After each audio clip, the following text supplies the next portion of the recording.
Hello guys, kita bertemu lagi dalam sesi perkongsian kisah-kisah kehidupan. Apa kabar korang guys? Saya harap korang sehat-sehat saja dalam menjalani kehidupan harian. Oke guys, perkongsian kali ini saya masih menunaikan permintaan daripada rekan-rekan pendengar kita yang ingin mendengarkan kisah balan-balan ataupun penanggal. Bagi warga-warga di Indonesia ini, mereka memanggil ini sebagai pelasik. Dan bagi rekan-rekan yang tidak tahu apa ini balan-balan, korang tengok video ini.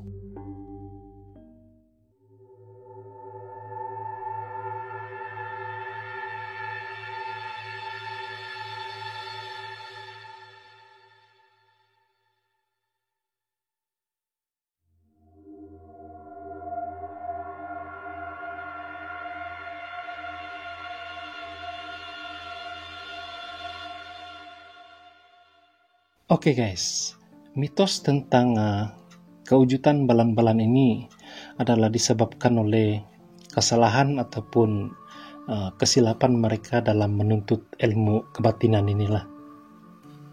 Yang sepatutnya ilmu-ilmu yang mereka pelajari ini adalah untuk mengekalkan kecantikan, awet muda, ataupun memanjangkan usia.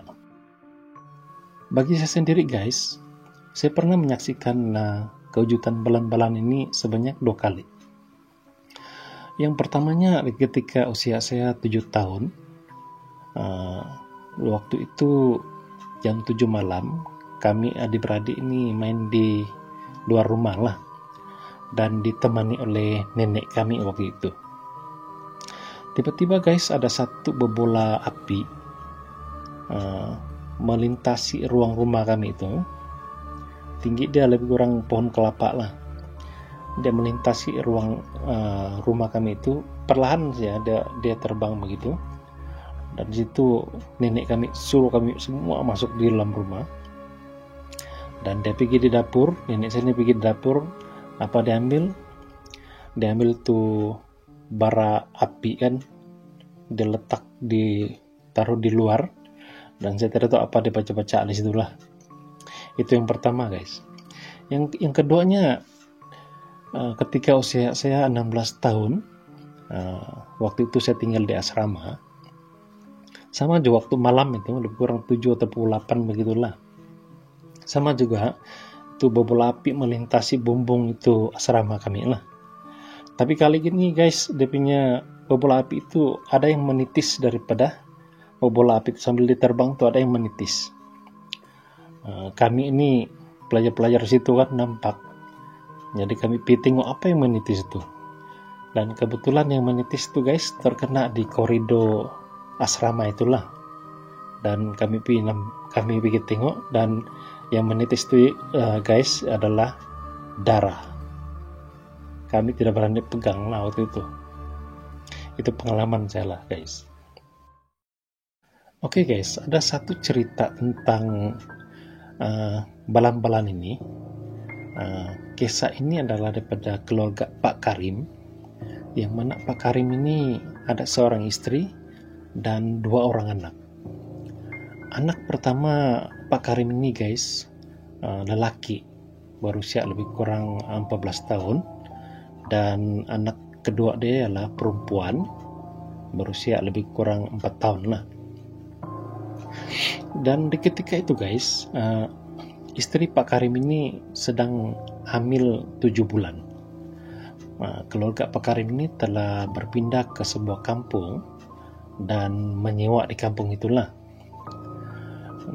Dan kampung ini memang banyak menyediakan rumah-rumah sewa lah.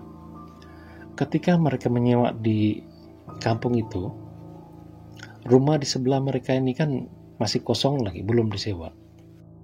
Lebih kurang 2 minggu mereka tinggal di rumah itu, tidak ada apa-apa yang berlaku.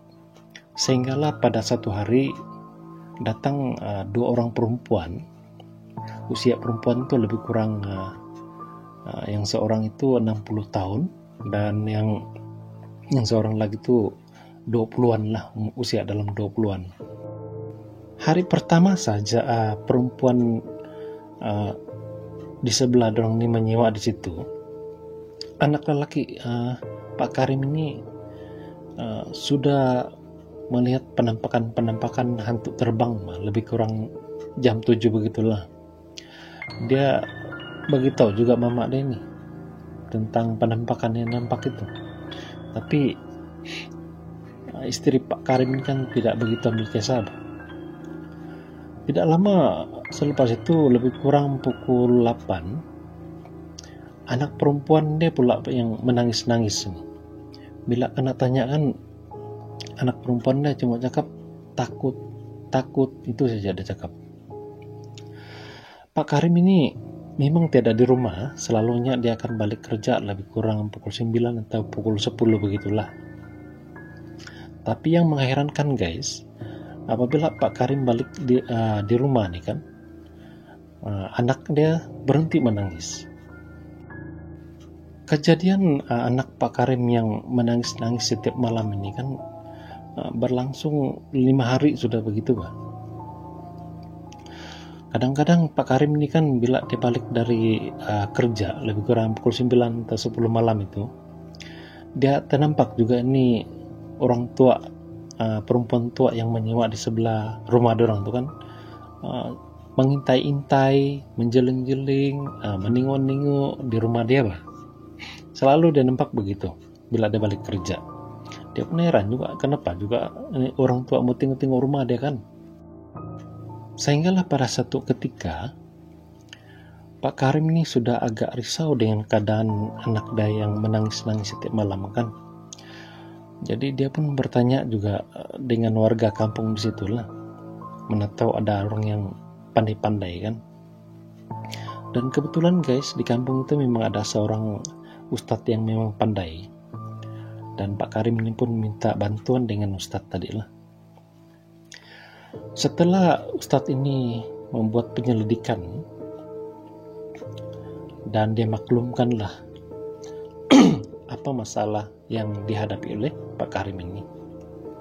Menurut ustadz ini guys, gangguan yang dialami oleh Pak Karim selama ini adalah daripada balan-balan. Dan dia maklumkan juga Pak Karim bahwa target utama balan-balan ini bukanlah 2 orang anak Pak Karim tadi. Sebaliknya adalah kandungan istri Pak Karim itu. Ustadz ini juga memaklumkan bahwa gangguan yang mereka alami selama ini adalah perbuatan daripada jiran mereka itu, yaitu 2 orang perempuan tadi itu kan. Dan Ustadz ini meminta bantuan kepada ketuk kampung situ untuk memastikan benar atau tidak 2 orang perempuan yang menyewa di sebelah rumah Pak Karim itu mengamalkan ilmu sesat itulah. Dan setelah diselidiki, memang benar ada berlaku pemujaan di dalam rumah itulah. Dan ketuk kampung situ telah memutuskan untuk menghalau 2 orang perempuan tadi dari kampung itulah. Oke guys, itu adalah serba sedikit cerita tentang balan-balan. Saya harap korang terhibur, dan jangan lupa subscribe, like, dan share, sehingga kita berjumpa di next episode.